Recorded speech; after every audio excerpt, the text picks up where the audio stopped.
Feliz Dia dos Pais a todos. Estou com uma importante missão de estar substituindo o nosso pastorzão. Está de molho. Na semana passada, estive ministrando lá na Quinta Igreja, convite do meu amigo Estevão, e acredito que eu tenha me desgastado, assim, nunca antes em alguma pregação, em algum sermão, eu tenha me desgastado tanto. Acho que foi um desgaste cognitivo, intelectual, e assim, que exigiu muito de mim, né? Foi um momento muito especial para todos nós, mas foi muito desgastante ter que elaborar algo que, na verdade, você não estava tão direcionado, né, tão tendencioso a fazer, e me deram um tema que era para pegar em João, capítulo 1, e é sobre isso que nós vamos falar aqui também nessa noite. É um texto que, com certeza, eu já conhecia, com certeza vocês já conhecem, e eu queria, de alguma maneira, poder também contribuir e edificar todos os irmãos, assim como eu também fui, de uma maneira muito impactante, influenciado por essa palavra, por esse texto. Antes de qualquer coisa, eu queria que você fechasse seus olhos mais uma vez, colocasse a mão no seu coração. Sei que estamos em um dia agitado, talvez você tenha corrido para chegar aqui a tempo, né, tenha almoçado provavelmente com a sua família, mas vamos agora desacelerar o nosso coração, nos alinhar àquilo que Deus quer ministrar a nós. Queria que você agora, de maneira espontânea, orasse ao Senhor, pedindo para que Ele venha sobre esse lugar, sobre esse templo, sobre minha, sobre a sua vida. Consagre mais uma vez o seu coração a Ele, sua vida, os seus dias a Ele. Peça para que Ele venha falar contigo, não somente aquilo que você precisa, e não somente aquilo que você quer, mas aquilo que você precisa ouvir. Pai, nós, nesse momento, te consagramos esse tempo aqui, consagramos a Ti tudo que vai ser ministrado aqui agora. Oramos para que o Senhor venha nos inundar com a Tua presença, que Teu Espírito de sabedoria e revelação venha ser derramado sobre nossas vidas. Oramos para que, em nome de Jesus, a Sua palavra venha avivar os nossos corações. Oramos para que, mesmo em dias de tanta aflição, ansiedade, nós possamos vivenciar a verdadeira paz, a paz que vem de Ti. Esse é o desejo do nosso coração e essa é a nossa oração nesse momento. Amém. Então eu queria que você abrisse em João, no capítulo 1. O que nós temos aqui, e segundo o que eu estudei, João, segundo um grande teólogo, ele diz que o Evangelho, segundo escreveu João, ele se parece muito com uma casa bonita, frondosa. Imagine uma casa de vó, bem acolhedora, que tem muitos quartos, tem decoração no jardim, aquela coisa de vó, né? Um anãozinho no jardim, flores, bem ornamentada. É uma casa que foge do padrão até estético atual, né, que nós vemos com algumas casas conseguindo um mesmo padrão sempre de arquitetura. Essa casa aqui é um pouco diferente, ela foge do caminho ordinário, tanto é que esse livro, esse texto, ele não se parece tanto com os outros evangelhos, ele vai tomar algum caminho diferente. João, ele, de alguma maneira, que era, sendo o discípulo amado, o discípulo querido, ele, de alguma maneira, ele se vale e usa essa intimidade que ele tinha com o Mestre para que nos fizessem, de alguma maneira, ver a Cristo de uma maneira diferente. Existem pessoas que falam a respeito de nós de alguma maneira diferente. Se você conversar com, por exemplo, com o Estevão, ele vai falar alguma coisa sobre mim. Agora, se você conversar com a Thaís sobre mim, ela vai com certeza contar muitas outras coisas que o Estevão não sabe. Se você conversar com minha mãe sobre mim, ela vai saber muitas outras coisas sobre mim, que talvez que talvez não, que nem a Thaís saiba. Então, o que nós temos aqui é uma forma de ver o divino, a forma de ver a manifestação de Cristo completamente diferente. João, ele, de alguma maneira, começa falando sobre o princípio, ele traz para que nós pudéssemos vislumbrar aquilo que foi revelado, aquilo que foi manifesto onde? Bem no começo da Bíblia. Se você se lembra muito bem, como começa a Bíblia Sagrada? No princípio, criou Deus, de alguma maneira remete e traz o leitor a essa memória, a se lembrar daquilo que foi feito, e também isso gera uma grande expectativa. Por quê? Porque parece que ele vai contar um pouco da história do começo do mundo, mas também como ela se desenrolou. Ele nos leva ao ponto mais remoto da Bíblia, ao ponto mais distante da Bíblia, onde a mente poderia conseguir pensar ou não pensar. Ele vai no princípio e no começo de tudo, obrigado meu amigo, para falar justamente de Cristo, que era o princípio. D.A. Carson, um grande teólogo e pastor, explica que João está nos levando ao ponto mais remoto e imaginável. Por mais distante que você volte no princípio, o Logos já estava com Deus. E aqui nós estamos falando sobre uma palavra grega, Logos. Aqui nessa versão, ela é traduzida por palavra. No princípio, aquele que é a palavra. No original, no grego koiné, onde foi escrito, como foi escrito, ela se refere à palavra, se refere a um verbo, se refere a uma ideia. E João, de alguma maneira, ele conecta o pensamento da cultura atual, não só dos judeus, mas também dos gregos, que eram, então, vamos dizer, os grandes focos dessa carta, dessa época. Então ele conectou tanto os judeus e a cultura grega, que era a mais influente da terra, para que eles pudessem então ser chamados a atenção para esse ponto. O Logos era um ser soberano, era um ponto de vista.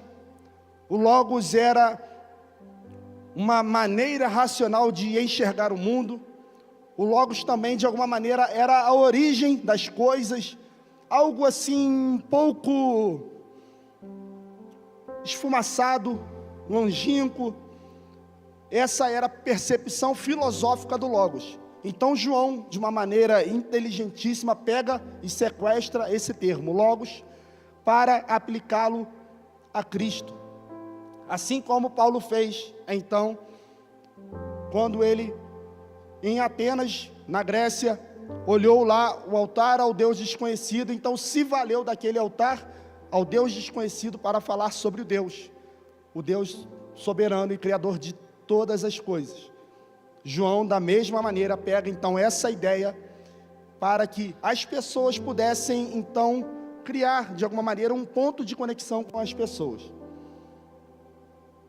O que nós precisamos entender aqui? Ele começa falando que no princípio era o Logos, era o verbo, era a palavra. O que ele está falando aqui não é somente de uma palavra, de um verbo qualquer, ou de uma pessoa qualquer. O que ele está falando aqui é justamente do agente criador de todas as coisas. Ele está falando justamente, fazendo menção àquilo que Cristo falou em João 8,58. Antes que Abraão existisse, eu sou. O próprio Cristo disse isso.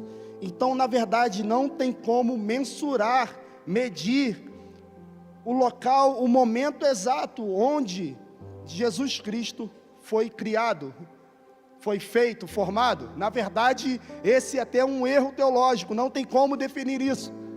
Jesus Cristo é. Essa é uma primeira afirmação que nós precisamos nos apegar aqui. E o texto continua. No princípio era a palavra.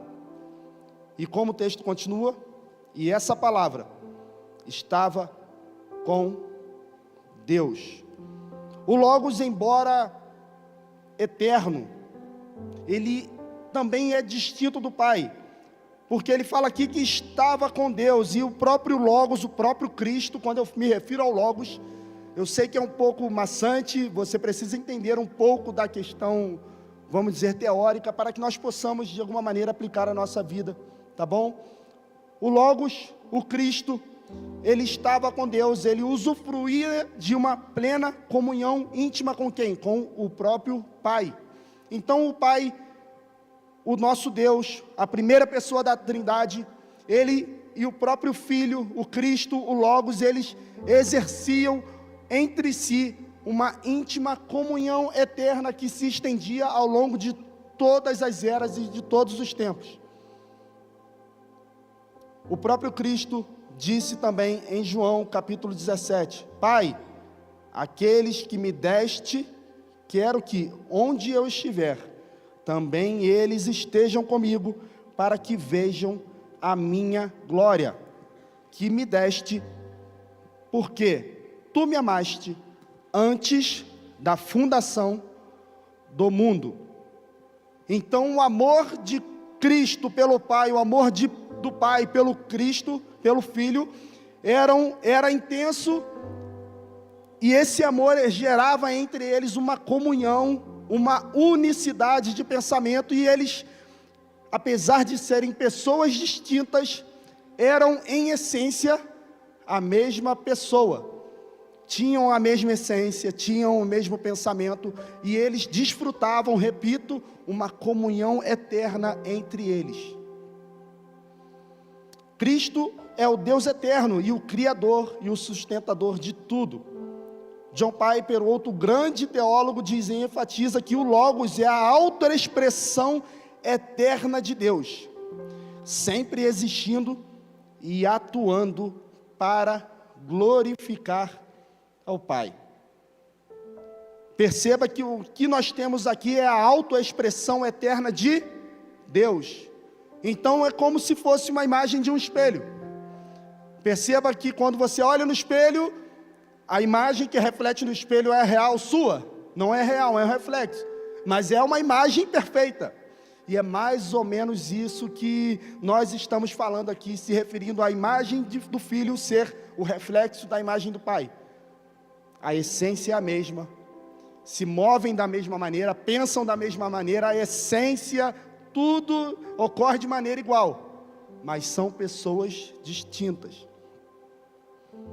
O que nós precisamos entender antes de passar para o próximo tópico é que nós estamos falando de algo eterno, que sempre existiu, algo poderoso, e enquanto eu estudava até me lembrei, poxa, isso daria aqui um baita filme da Marvel, porque imagine só duas figuras poderosíssimas que existiam desde sempre, o Filho vem ao mundo, morre para salvar a criatura, cara, isso daria um filme incrível de super-herói. Na verdade é de fato um filme, e isso de fato é uma narrativa incrível. O que nós precisamos é entender para que, de alguma maneira, esse papo de Logos, essa coisa de eternidade, faça sentido na nossa vida.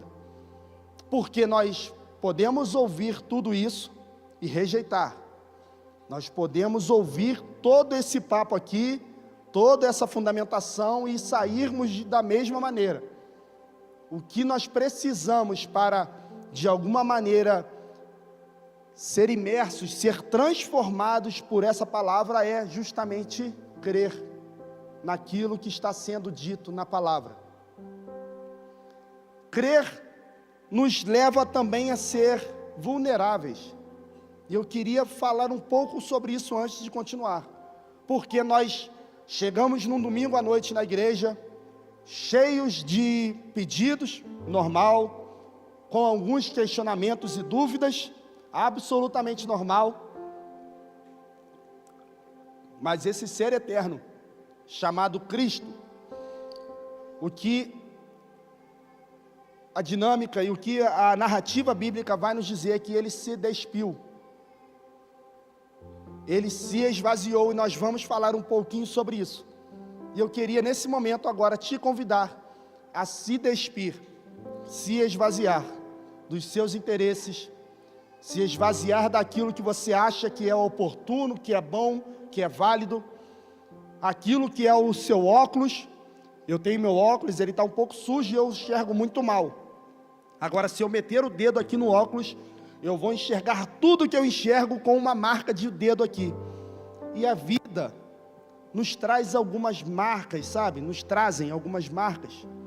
E nós precisamos nos despir disso tudo, para que possamos enxergar devidamente a Cristo. Amém? Eu quero que você agora, quero que nós, de uma maneira muito sincera, possamos nos despir dos nossos orgulhos, daquilo que nós achamos válidos, até da nossa teologia, o que nós compreendemos, e você há de concordar comigo que arminianos e calvinistas, eles vão herdar o reino dos céus, vão coabitar eternamente com Cristo. Então as nossas diferenças caem por terra, quando nós estamos olhando para Cristo. Amém? O texto continua. E o verbo era Deus, e a palavra era Deus, assim começa o segundo versículo. O Logos possui a própria natureza de Deus, e é plenamente o Deus em essência. Então o que nós temos aqui é que, não somente ele era uma imagem do Deus eterno, imutável, ele não somente era um reflexo, mas olha só o que João está nos falando aqui, ele era Deus. E o que ele quer nos dizer com isso? Eles são pessoas distintas, mas ele era Deus no sentido de ter a mesma essência, os mesmos pensamentos, o mesmo, vamos dizer, vou gastar no latim agora, modus operandi. Eles faziam tudo da mesma maneira, coabitavam entre si, existia harmonia, existia comunhão eterna, e eles eram a mesma pessoa. O que Deus é, o Filho também é. Jesus passou todos os atributos, recebeu todos os atributos do Pai, mas perceba que ele não é o Pai, ele é o Filho. E o que nós devemos fazer então com a autoexpressão de Deus? De que maneira isso influencia na minha e na sua vida? O que receber a autoexpressão do maior ser que nós poderíamos ter? A palavra ser limita um pouco Deus, mas eu não consigo me expressar de alguma outra maneira. Como nós podemos receber não somente o Criador de todas as coisas, mas a maior força, o maior agente, o único agente de criação de todas as coisas? De que maneira isso se aplica às nossas vidas? De que maneira o próprio Logos, o verbo, a palavra, o que isso vai causar em nós ao recebermos essa palavra, ao termos fé nisso? Paulo, em Colossenses, no capítulo 2, versículo 6, ele diz assim: e agora, assim como vocês aceitaram Cristo Jesus como Senhor, continuem a segui-lo. Concordamos com isso, é ótimo. Paulo continua: aprofundem nele, em Cristo, as suas raízes, e sobre ele edifiquem a sua vida. Então a sua fé se fortalecerá na verdade que lhes foi ensinada, e vocês transbordarão de gratidão. E eu quero de alguma maneira esmiuçar isso com vocês. Quantos já aceitaram a Cristo aqui? Cristo já é uma realidade na sua vida? Levante sua mão, por favor. Que bom, a maioria. Então nós precisamos continuar a segui-lo. Mas Paulo continua: não é somente aceitar, não é somente ter fé naquilo que é manifesto, o que é muito bom, mas é um passo da caminhada. E o que diz respeito a continuar a caminhada, versículo 7 diz: aprofundem nele, em Cristo, as suas raízes. Então perceba que João, ele está nos levando para o lugar mais longe de toda a criação, de toda a narrativa bíblica. E o que Paulo agora está nos dizendo é: está vendo esse ponto distante, esse agente criador que está fazendo tudo existir? Aprofunde nesse agente criador e suas raízes. Perceba que nós temos a tendência natural a olhar para o dinheiro e aprofundar as nossas raízes no dinheiro. Perceba que nós temos a tendência natural a olhar para os nossos sonhos e projetos e naturalmente aprofundar nossas relações ou nosso relacionamento com essas coisas. Tudo que é natural, tudo que é terreno, nós precisamos então de alguma maneira não nos aprofundarmos nisso. O nosso relacionamento com a terra e com as suas coisas é superficial. Por quê? Porque tudo que existe vai deixar de existir. Mas então nós precisamos aprofundar a nossa vida, a nossa consciência, o nosso relacionamento numa coisa. E essa coisa é chamada de Cristo, o eterno, o verbo, a palavra. Agora, se nós aceitamos a Cristo, nós cumprimos com uma parte da caminhada. Só que não aprofundar o nosso relacionamento com Cristo é um problema. Quando nós, então, vivemos e vamos prosseguindo viver nossa vida, nós trabalhamos, nós casamos, nós temos filho e é tudo isso muito bom e achamos que a vida se resume a isso. Só que existe um problema quando nós vivemos tudo isso, mas nós não aprofundamos a nossa vida no Cristo. Paulo continua: aprofundem nele as suas raízes e sobre ele edifiquem a sua vida. Não é somente aceitar a Cristo, é uma parte da caminhada, mas nós precisamos dar mais um passo. Aprofundamos nosso relacionamento e nossa vida nele. Mais um passo, ótimo. O que nós precisamos agora? Nós precisamos, ao invés de criar raízes somente e ficarmos escondidos, nossa vida precisa frutificar para que as outras pessoas vejam. Então, não somente aprofundar de uma maneira, vamos dizer, ativa e escondida, mas deixa de ser escondido e mostra a sua cara para o mundo, mostra para que você veio. Por que eu estou dizendo isso? Porque o pessoal da sua escola precisa saber que você é cristão. O pessoal do seu trabalho precisa saber que você rejeita negócios ilícitos. Por quê? Porque você é cristão e você quer andar de acordo com a palavra. O seu casamento precisa ser um reflexo da palavra de Deus. Os seus relacionamentos e negócios precisam ser um reflexo da palavra de Deus. Então, não edificar a sua vida sobre Cristo é um problema. Por quê? Porque você já aprofundou. Agora você precisa extravasar e edificar de respeito a construir sobre um alicerce. Paulo vai dizer em algum outro momento que esse alicerce é Cristo. Corrobora com tudo aquilo que nós estamos falando. Então, precisamos construir nossa vida, nossos relacionamentos em cima de um alicerce, que não é o dinheiro, não é a vaidade, é Cristo. Amém? Paulo continua e ele ainda não acabou. Paulo é incrível. Aprofundem nele suas raízes e sobre ele edifiquem a sua vida. Então sua fé se fortalecerá na verdade que lhes foi ensinada. E agora ele vai falar sobre fé. E o que é necessário para que nós venhamos permanecer de pé em dias difíceis. Eu sei que o dia mau chega para todo mundo. Ontem nós estávamos orando com um amigo, após o culto, que estava pensando em suicídio tempos atrás. É o dia difícil, foi o dia difícil dele. Glória a Deus que a igreja deu uma resposta e nós vamos segurar na mão dele até o fim. Foi isso que nós declaramos ontem. Mas todos nós passamos por dias difíceis. Nosso pastor está hoje passando por um dia difícil, coitado. Está ali passando mal, coitado, mas está aqui. O dia difícil chega para todo mundo, mas o que é necessário então para que nós venhamos permanecer de pé diante das intempéries da vida? É justamente a fé. O vento está soprando, mas vai passar. Em Cristo eu tenho confiança de que Ele vai me socorrer, isso logo vai passar, a dificuldade vai passar, a ansiedade vai passar, a crise no casamento vai passar, a crise financeira vai passar, e assim, em Cristo nós vamos permanecendo.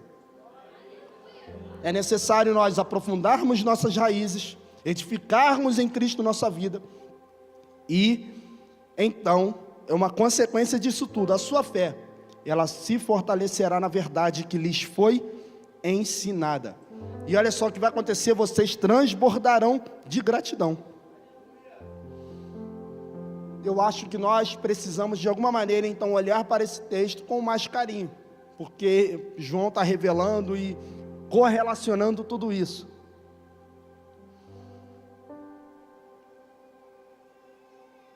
Versículo 3.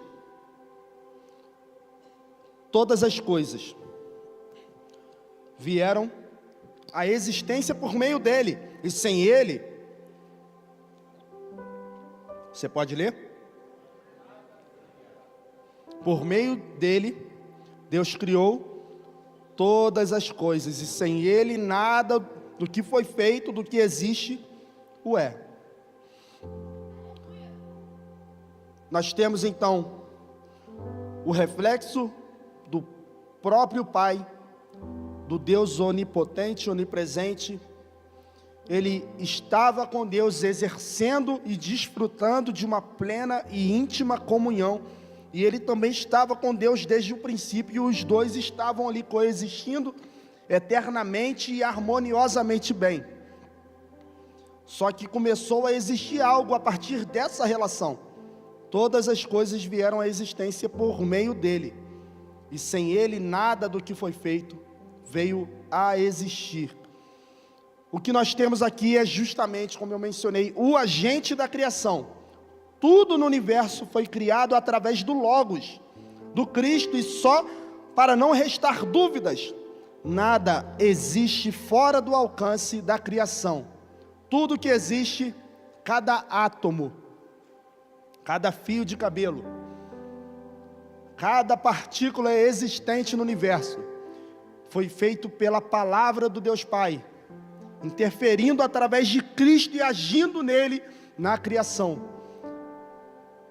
Entenda quem é esse Cristo, porque às vezes, e essa é a minha percepção, parece que nós menosprezamos aquilo que nós estamos pregando, pelo qual nós estamos vivendo. Cristo não é somente um homem que foi morto numa cruz e morreu e ao terceiro dia ressuscitou, e a história não se resume somente nisso.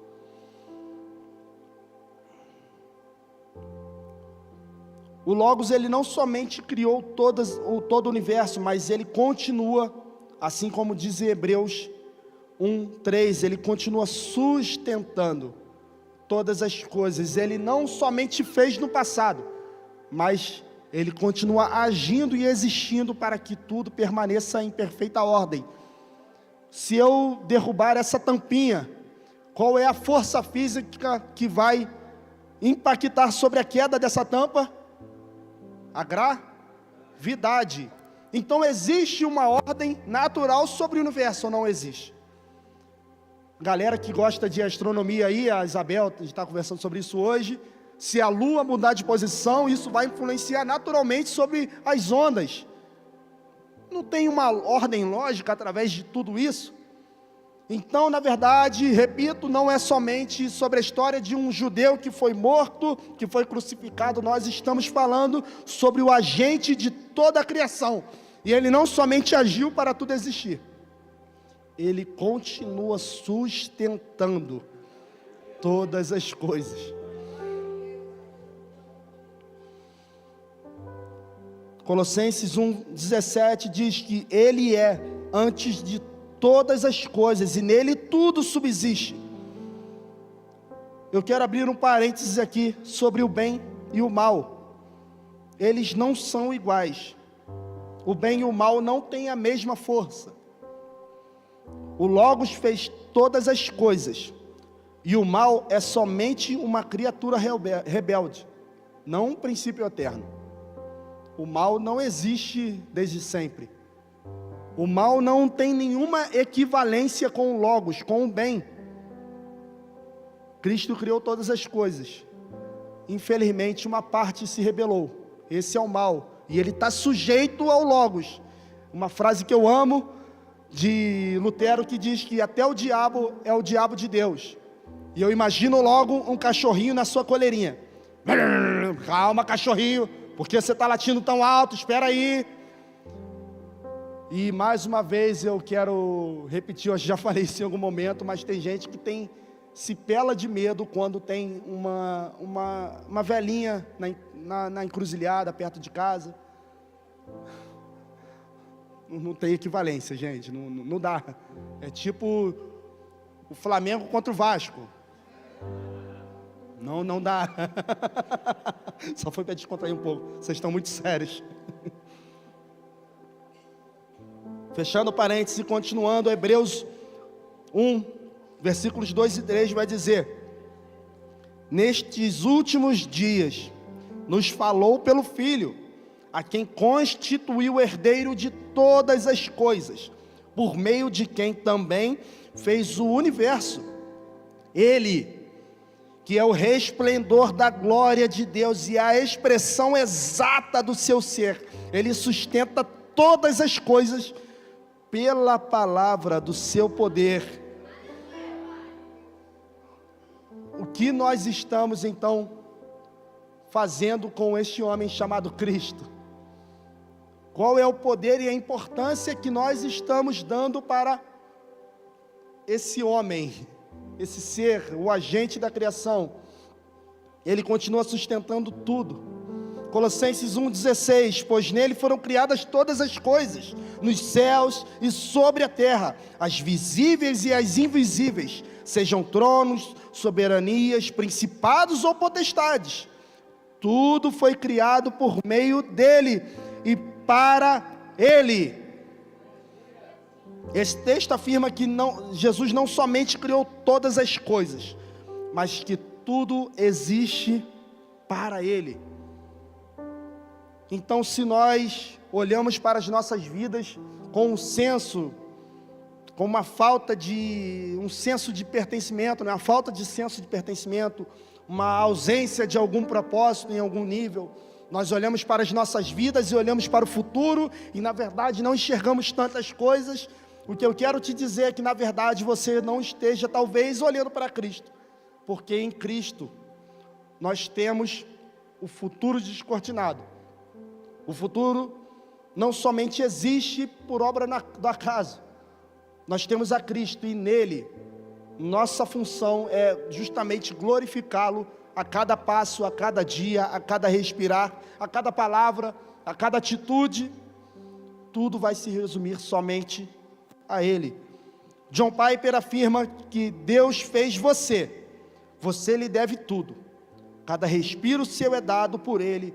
E pensar que nós somos autônomos, sem a necessidade de Jesus, é a mais terrível evidência de quão perdidos estamos. Eu posso repetir isso. Deus te fez, você lhe deve tudo. Cada respiro seu é dado por Ele.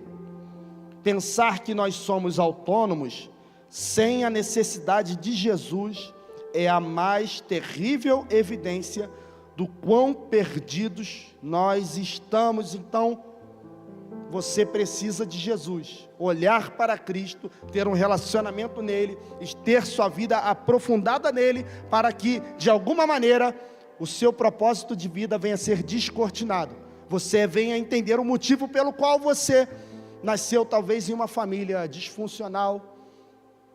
Talvez você tenha passado por dores, ausências.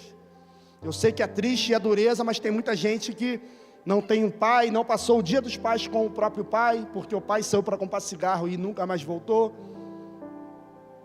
Mas eu quero te dizer, irmão e irmã, que passa por esse sofrimento, essa angústia, em Cristo você tem todas as carências solucionadas. Cristo é a fonte de água viva. Se você tem alguma sede, alguma necessidade, vá a Ele e beba. Resolva suas carências nele. Não é no álcool que nós resolvemos nossos problemas, não é no sexo que nós resolvemos nossos problemas, não é na discussão e na argumentação que nós resolvemos nossos problemas. Sabe onde nós resolvemos nossos problemas e nossas carências? É em Cristo, aprofundando nosso relacionamento com Ele e estabelecendo nele a nossa vida, edificando nele nossa vida, nossos passos e nossas atitudes, 1 Coríntios 8:6, todavia para nós há um só Deus, o Pai de quem são todas as coisas e para quem existimos, e um só Senhor, Jesus Cristo, mediante quem existem todas as coisas, e nós por meio dele. Cristo não somente é o agente da criação, Cristo é a ponte, ele nos media com o Pai. Entenda que quando Cristo desceu ao mundo, encarnou e andou e viveu como nós, ele ganhou, algo que se fala muito, é o lugar de fala. Por quê? Porque ele viveu como nós, ele entende, mas ele também entende como são as coisas lá. Então ele entende dos dois mundos. Por que não ser uma ponte? Um meio pelo qual nós podemos alcançar o coração de Deus Pai. Cristo, repito, não é somente um judeu que foi morto, ressuscitou ao terceiro dia para te salvar, e a história se resume a nisso e a gente acaba se acomodando nisso. Não é somente isso, eu acho que existe um pouquinho mais. E o texto continua, voltando ao texto, no versículo 4 agora. Nele estava a vida, e a vida era a luz da humanidade. Nele estava a vida, e a vida era a luz da humanidade. Então, Cristo, Deus Pai, através da sua palavra, agindo através de Cristo, não somente criou todas as coisas, e não criou um mundo de Lego, para que ele pudesse brincar com os bonequinhos.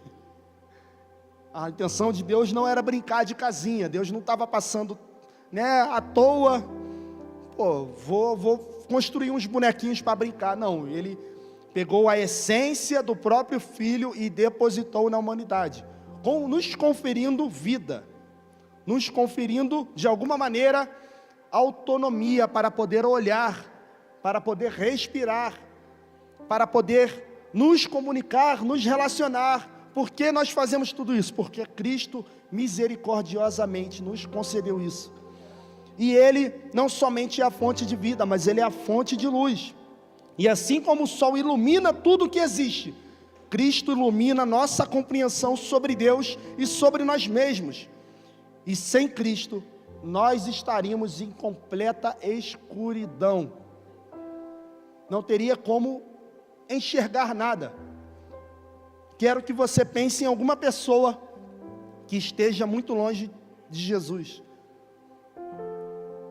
Perceba que ela, quando vai tomar alguma atitude, fazer alguma coisa, quando se senta à mesa com a sua família, não existe paz. Nos negócios, por mais que tenha algum recurso financeiro, mas não existe, de alguma maneira, harmonia entre os relacionamentos. Tudo é construído em cima de mentira, de ignorância, de ofensas. Mas em Cristo, nós podemos andar e caminhar nesse mundo, entendendo e tateando aquilo que nós estamos fazendo, com quem nós estamos nos relacionando, discernindo quem está à nossa frente, quem está agindo através de todas as coisas. Em Cristo nós temos tudo isso.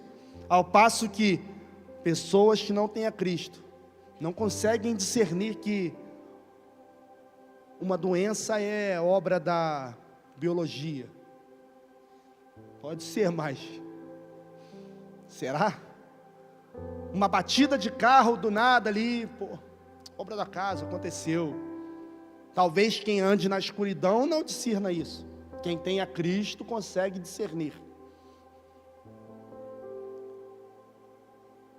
Nele nós encontramos tanto o ser, o existir, mas também a luz, o sentido, o propósito. Nele nós conseguimos existir, mas nós conseguimos nos mover. Não podemos somente aceitar a Cristo e achar que nós estamos fazendo muito. Nós aceitamos a Cristo, aprofundamos nosso relacionamento com Ele, e ao caminhar com Cristo, nossa vida começa a ter um sentido. Por quê? Porque nós conseguimos vislumbrar aquilo que vem à nossa frente. As coisas não estão mais tão obscuras. Não existe mais tanta angústia no coração. Na verdade, não existe. Porque mesmo em meio a dias difíceis, nosso amigo Miguel dormiu com a sua avó essa noite no hospital. Noite passada, né? Noite passada ele dormiu com a avó no hospital, dormiu um pouquinho, foi trabalhar, estava de noite aqui, cultuando, se alegrando em Deus, mas com a avó no hospital. Quantas pessoas conseguiriam fazer tal coisa? Quantas pessoas que, por uma dorzinha de barriga, não, vou segurar a onda, vou ficar em casa, vou ver um Fantástico, um Domingão do Faustão e vou segurar a onda um pouquinho. Mas em Cristo, dias difíceis começam a ter mais cor, mesmo em meio a dias difíceis. Chuvas, elas não nos trazem tanto mal. Por quê? Porque a chuva é uma bênção, é uma dádiva divina. Olha, a chuva está caindo, está molhando meu corpo, está molhando as plantinhas, está refrescando. Em Cristo nós conseguimos vislumbrar o propósito e o futuro de nossas vidas. Cristo mesmo disse: eu sou a luz do mundo, quem me segue não andará em trevas, mas terá a luz da vida. Então essa luz, ela dissipa as trevas. E o que são essas trevas? Elas podem ser a culpa, a ignorância, a mentira, o pecado, explicitamente falando. Mas essa luz, ela traz perdão. Essa luz, elas podem nos trazer esperança. Essa luz, ela pode te trazer verdade. Por quê? Porque você pode olhar para a sua vida. Eu passei pela minha vida hoje, meu dia hoje, e não tenho pai, o dia hoje foi muito bad vibes, foi muito ruim, mas em Cristo eu consigo ter alegria apesar.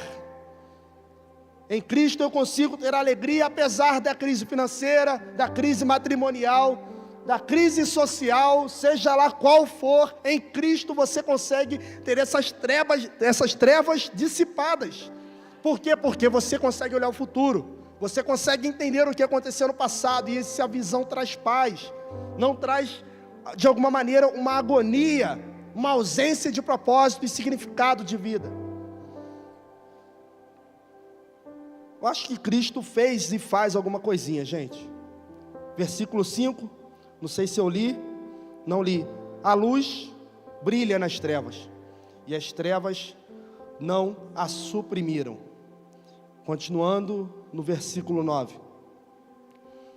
Esta era a luz verdadeira, que ilumina todos os homens que entram no mundo. Versículo 10 agora.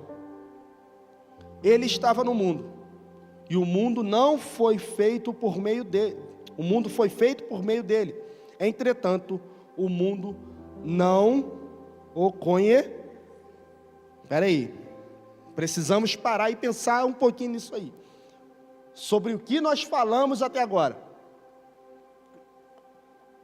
De um líder fraco, um profeta, um revolucionário. O que nós falamos agora é sobre alguém que se manifestou como Che Guevara se manifestou, como Hugo Chávez. Sobre o que nós estamos tratando é sobre um revolucionário, um profeta, um líder espiritual, um mentor. É sobre isso que nós estamos falando? Obviamente não. Só que quando, olha só, perceba, meu Deus, o Criador de todas as coisas, quem encosta na cadeira que está do seu lado aí, encosta na pessoa, Ele criou todos os átomos existentes, Ele criou cada partícula de oxigênio que existe. Não é possível que nós não consigamos valorizá-lo da maneira que lhe é devida. Não é possível que o seu coração não consegue ser inflamado por essa verdade. Não é possível que nós venhamos num culto domingo após domingo e continuamos resistindo a Ele, como se fosse um mantra, uma pessoa qualquer. Nós estamos falando de Cristo, o Todo-Poderoso, o Autor, o início, o fim, o Alfa, o Ômega. É por Ele que tudo existe. E se você ainda não existe por Ele, o que você está fazendo com a sua vida? Desculpa, me empolguei. Raiz Assembleana vem com a força, rapaz. Tá doido? Amém. Nós estamos falando sobre Ele. Mas o que aconteceu? Ele estava no mundo. O mundo foi feito por meio dele. Entretanto, o mundo não o conheceu. Como você encara o Criador de todas as coisas e não conhece? Como você olha nos olhos dele e... Isso é balela. Religião, estou fora, não quero saber disso. Como você é curado por ele e permanece da mesma maneira? Você não pula durante o louvor, você não dá uma palma, você não dá um berro, você não bate no peito, você não se sente um miserável, porque talvez seja isso que falta, um pouquinho mais de sangue e energia para entendermos sobre o que nós estamos tratando aqui. Porque nós permanecemos inertes e olhando, Marco da Rosa canta direitinho, e legal, é Jesus, amém, que legal, igreja bonita, ar-condicionado, luz, nossa, que maneiro. Nossa, tá tudo lindo. Mas nós não olhamos para Ele. E o povo não reconheceu a gente. O que a gente pode fazer? Não reconheceu. E aí? O Criador pisou na criação e não foi reconhecido pelas suas criaturas. O próprio planeta que foi feito por meio dele se tornou um cenário de ignorância e de indiferença. Um outro grande teólogo vai dizer que este é um problema central que domina toda a história do Evangelho. Deus enviou sua própria palavra ao mundo, mas o mundo fingiu não reconhecê-lo. Entenda que essa ignoração, não sei se isso existe, mas você consegue me entender. Essa maneira de ignorar o Logos não é obra do acaso, não é somente uma dureza de coração em si, não. Isso é obra do quê? Das trevas que foram mencionadas. O coração dessas pessoas está em trevas. Elas não conseguem enxergar, porque não tem luz, porque elas não caminham em direção à luz. Na verdade, o sol está brilhando lá, mas não caminham em direção à luz. Se você estiver num túnel, você vai caminhar para o lugar que está mais escuro. A luz está para lá, olha, mas eu acho que eu vou ficar aqui na pornografia, vou ficar aqui nas drogas, vou me afundar no vício, na ignorância, na mentira, porque isso me faz bem. Eu quero que alguém me diga que de fato isso faz bem. Não faz, não é possível. Mas ao passo que nós andamos em direção à verdade, à gratidão, ao passo que nós encontramos essa graça que nos renova e nos transforma, que até a noite vira dia e tudo começa a fazer sentido, é para lá que nós vamos andar. Mas os seus olharam para ele e o ignoraram. Por quê? Porque o coração estava em trevas. É uma cegueira espiritual generalizada. E uma grande aplicação que nós podemos ter para isso é que é possível estar tão perto do Logos. É possível. Como os judeus, o povo de Israel, esteve. É possível estar tão perto das coisas de Deus e ainda assim não reconhecer Jesus. Porque é possível ministrar o louvor, tocar o teclado, é possível até pregar, É possível operar na mesa de som, é possível tirar foto, é possível estar no estacionamento, é possível estar sentado num domingo à noite, vendo um cara de 34 anos gritar no seu ouvido, enquanto você podia estar vendo um jogo. É possível, você está aqui, mas... Estou aqui porque minha esposa encheu minha paciência e eu estou aqui. Essa é a verdade. Eu estou aqui porque meu pai e minha mãe são chatos demais e é por isso que eu estou aqui. Você está perto, mas você não consegue, de alguma maneira, se relacionar com essa luz. Você olha a luz está ali, mas eu não vou caminhar para ela. Por que não? Porque o Evangelho de Cristo, na verdade, ele nos confronta, ele nos agride de alguma maneira. E aí, conforme nós vamos aprofundando nossas raízes nele, ele vai olhar para você e vai falar: pô, pecado não combina mais com você. Vamos lá, vamos largar essas coisas, vamos vir para a santidade. E a santidade vai operando a partir, então, desse processo. Você vai caminhando e as coisas vão se esclarecendo. E aí nós entra em passo o orgulho, porque o orgulho também não nos deixa ser ofendidos. E aí, não, eu conquistei tudo que eu conquistei, para agora ser ofendido por um garoto de 34 anos pregando no domingo à noite? Nós não conseguimos, não gostamos de ser confrontados, mas é isso que o Evangelho faz. Os judeus, eles tinham as escrituras, eles tinham as promessas, os símbolos que apontavam para Cristo. E eu estou chique demais hoje, eu quero citar um outro gigante. John Stott dizia: podemos ter a mente do Evangelho, mas não o coração transformado. Podemos ter em mente os princípios bíblicos, a palavra, alguns até nós gostamos de seguir, mas nós não somos transformados por isso. Mas apesar de ser rejeitado, ele concede o direito de sermos filhos de Deus àqueles que o recebem. O texto continua: ele estava no mundo, o mundo foi feito por meio dele, entretanto o mundo não o conheceu. 11. Ele veio para a sua terra natal, mas o seu povo não o recebeu. 12. No entanto, eu quero ler com vocês: mas a nós, a todos os que creram nele e o aceitaram, o que acontece, gente? Então existe uma contrapartida. Nós não somente aceitamos, entendemos a mensagem, caminhamos para a luz, e o Criador, o Logos, o verbo, a palavra, ele vai falar: não, vai ficar por isso mesmo.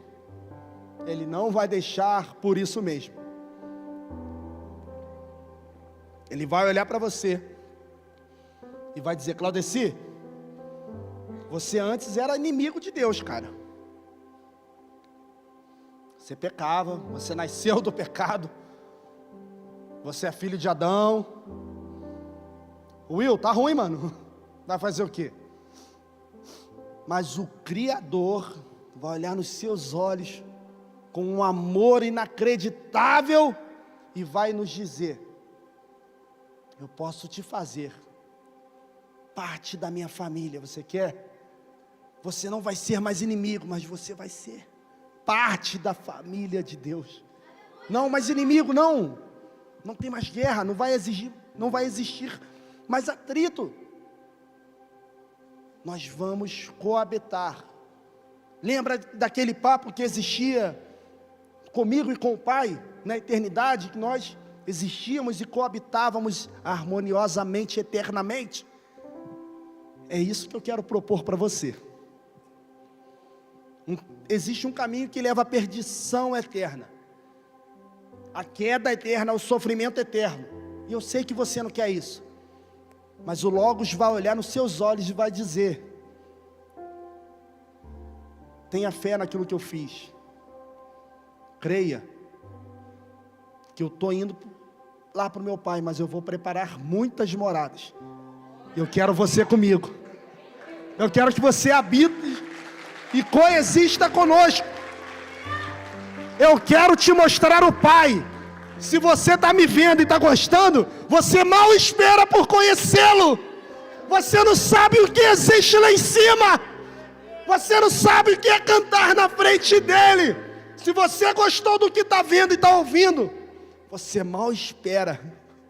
Você mal perde por esperar. Se o barato tá louco aqui, rapaziada, imagina lá.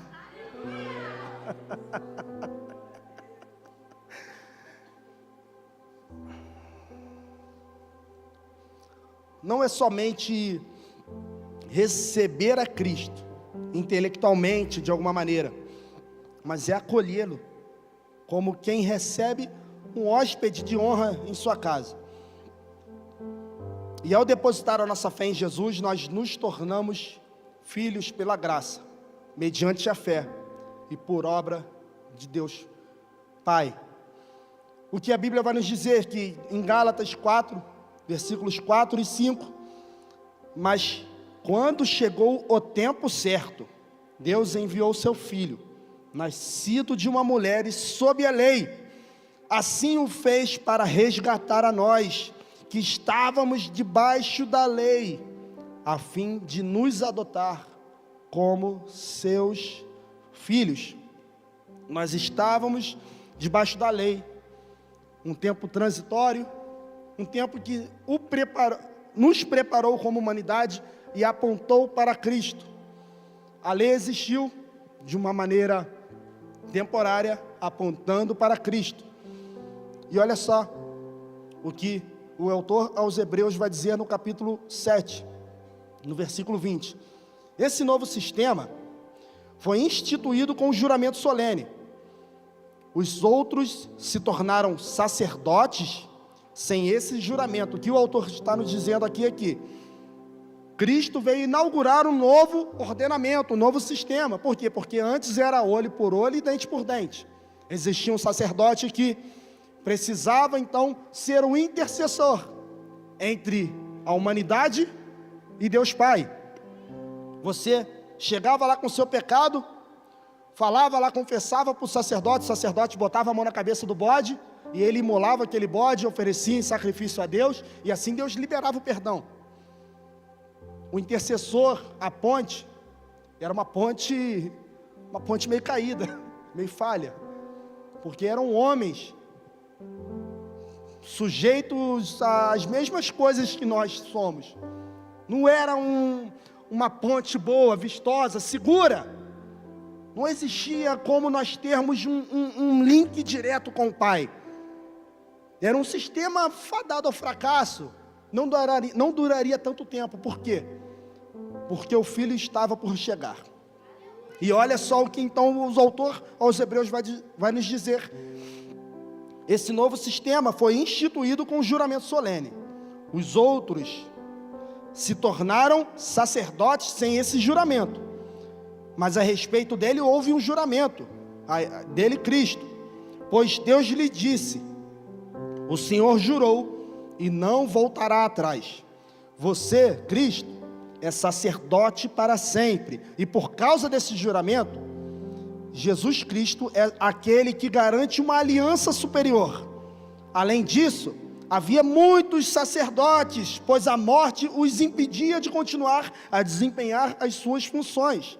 Mas visto que ele, Cristo, vive para sempre, seu sacerdócio é permanente.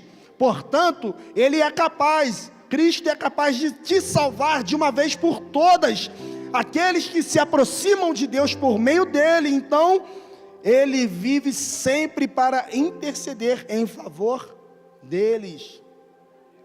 Você não precisa então levar um bode, um cabrito, um animalzinho lá pro sacerdote, para que esse sacerdote então possa, vamos lá, vamos conversar com Deus Pai aqui, vamos resolver essa parada. O próprio Cristo, a um passo de um joelho de distância, você pode olhar para Cristo, orando para o Pai, e dizer: Pai, me perdoa, essa culpa que eu carrego, essa omissão que eu carrego, essa angústia que eu carrego, que o Senhor derrame o seu sangue precioso sobre minha vida agora e me perdoe de todo e qualquer pecado. Simples assim. Você pode fazer essa oração comigo? Feche seus olhos.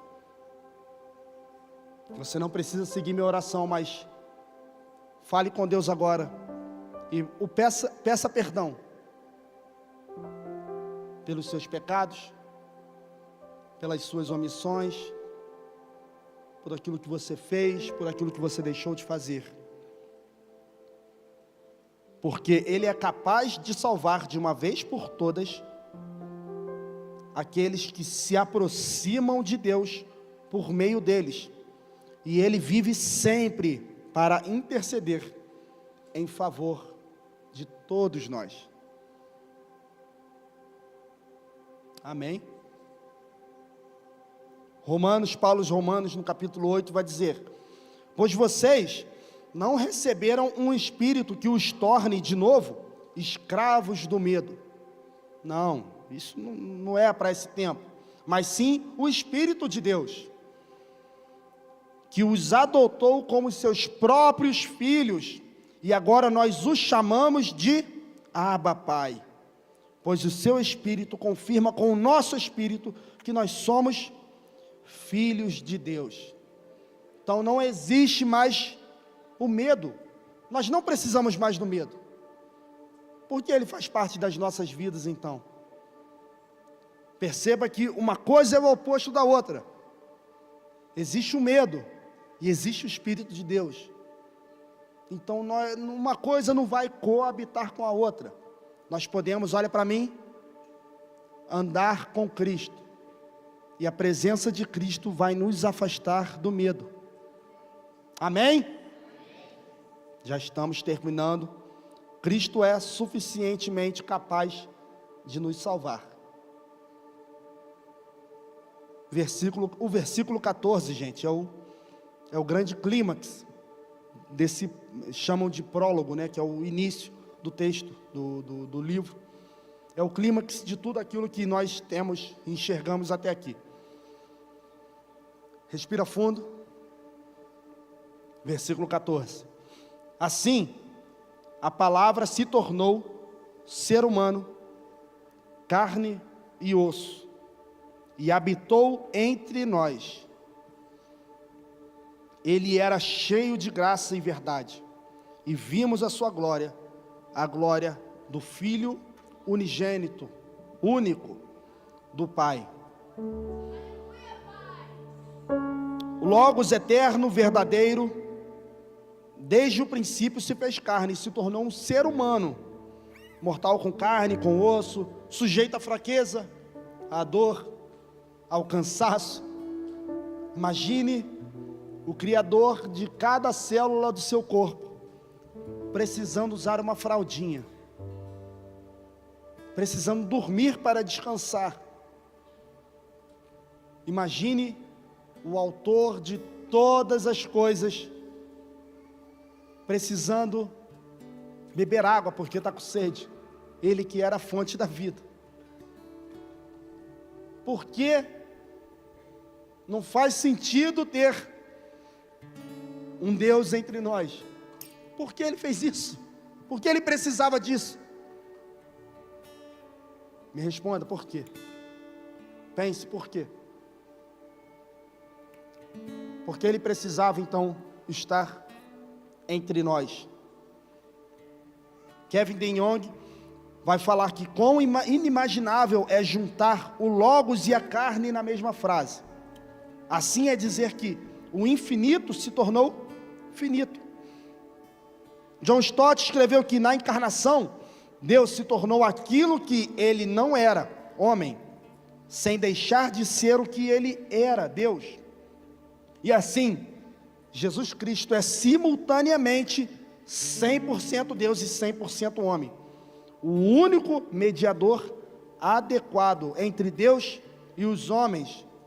1 de Timóteo 2,5, porque há um só Deus e um só mediador entre Deus e os homens, Jesus Cristo, homem. Alguém precisava fazer a ponte. Alguém precisou suar para fazer essa ponte. Alguém precisou sangrar para que essa ligação fosse feita. Não teria como resolver a questão do pecado sem que houvesse sangue. Havia sangue no Velho Testamento, na Antiga Aliança, mas um sangue mortal. E aí nasce uma ideia no céu. E se nós sacrificarmos então alguém eterno?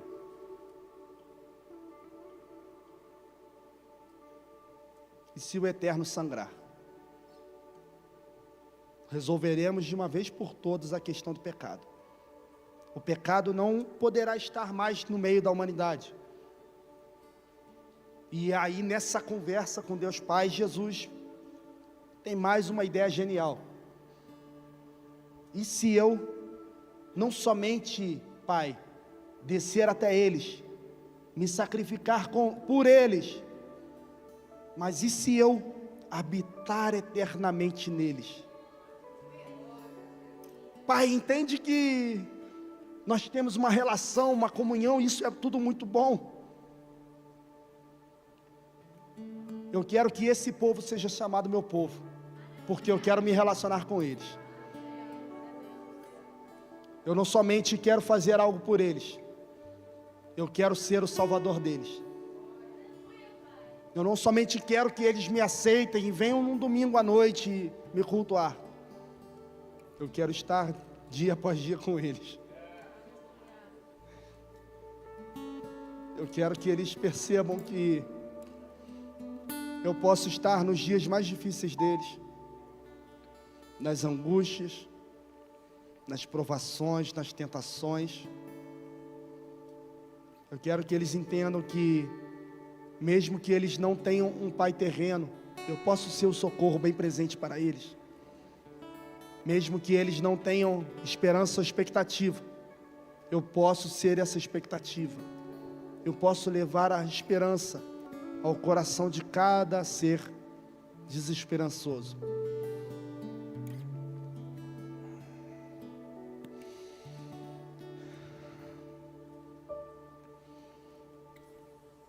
O habitou aqui, no versículo 14, é do grego eskenose, em que significa armou a sua tenda, ou tabernaculou.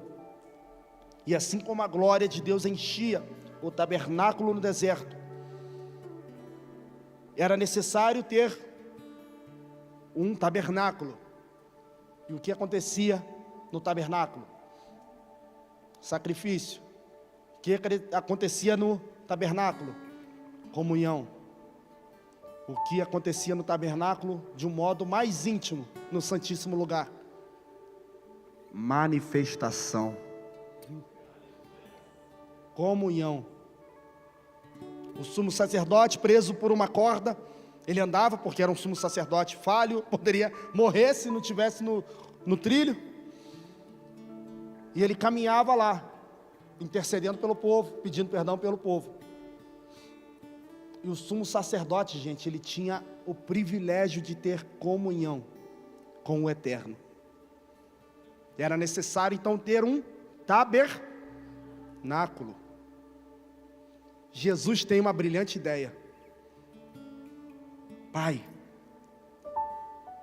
e se eu construir um tabernáculo no coração deles, nós poderemos nos manifestar a eles, sem intermédio de ninguém.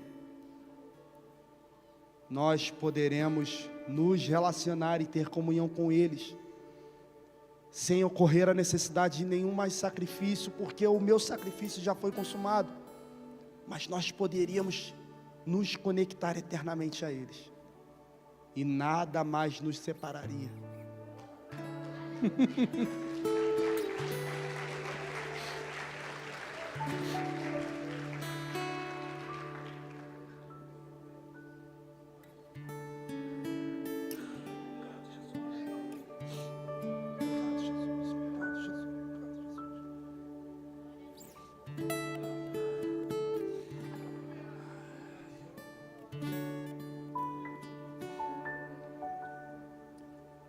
Eu acho que você pode agradecer a Ele por tudo aquilo que Ele fez. Eu acho que você pode usufruir dessa presença. Eu acho que você pode usufruir dessa manifestação.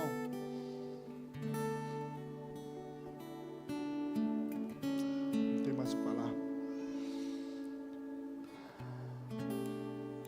O autor da vida, ele usou fraldas. O sustentador do universo comeu, dormiu e caminhou debaixo do sol. O santo, eternamente exaltado, conviveu com pecadores e tocando leprosos.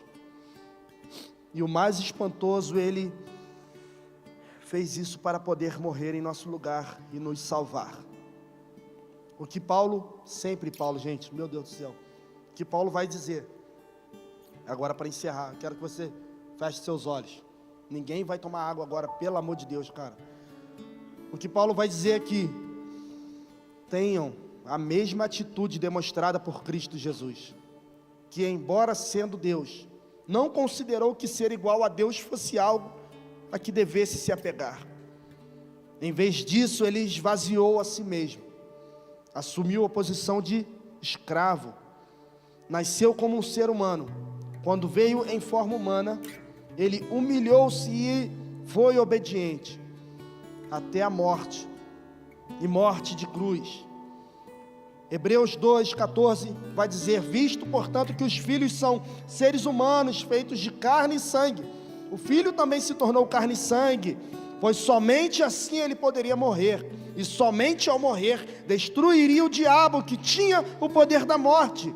Só que desta maneira ele libertaria aqueles que durante toda a vida estiveram escravizados pelo medo da morte.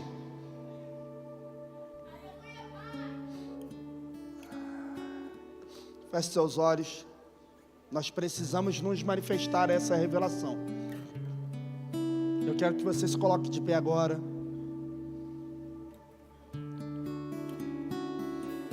Nós podemos usufruir dessa comunhão. O Criador de todo o universo se materializou, decidiu vir até nós, morreu por nós, coexistiu conosco, foi tocado por pecadores. O Criador de todas as coisas escolheu nos amar, e Ele não tinha nada a ver com isso, mas Ele decidiu se meter. Peraí, eu vou arrumar algo que eu possa então, de alguma maneira, nos linkar, nos unir eternamente, e Ele decide morar no seu coração. Nós não podemos ignorar o fato de que o Criador de todas as coisas está dentro de nós. Nós não podemos permanecer mais inertes diante de tudo aquilo que Cristo fez por nós. Você não pode ouvir essa mensagem e sair daqui da mesma maneira, isso não faz sentido. Eu quero agora que você se manifeste. Pare de ouvir aquilo que eu estou falando e olhe para Cristo. Você sabe e você entende que Cristo está dentro de você. Exerça agora a sua comunhão com Ele. Fale e corresponda àquilo que está sendo manifesto. Fale e corresponda àquilo que está sendo dito ao seu coração. Não permaneça inerte. Não vamos cometer o mesmo erro dos judeus. Nós não vamos te ignorar, Jesus. Nós entendemos que o Senhor está aqui, e nós queremos e devemos te glorificar, lhe dar a honra que lhe é necessária. Vamos, você pode aumentar a sua voz, você pode glorificá-lo por isso, você pode estabelecer uma comunhão, um lugar de adoração agora. Vamos, se manifeste, bata a palma, pule, corra, mas o honre agora com os seus lábios, com o seu corpo, com a sua voz, com a sua gratidão. Exerça algo agora que venha te fazer unido a Ele, glorificar ao Pai, em nome de Jesus, em nome de Jesus. Esse nome que conquistou o direito de ser o nome sobre todo nome. Eu quero te dizer que Jesus, Ele escolheu te salvar, ninguém pediu isso para Ele. Ele escolheu te tirar do poço de lama. Jesus não tinha nada a ver, mas Ele decidiu se meter para resolver um problema que somente Ele poderia resolver. O Cristo Jesus se manifestou e hoje Ele está aqui nesse lugar e Ele quer olhar para você e usufruir da sua presença.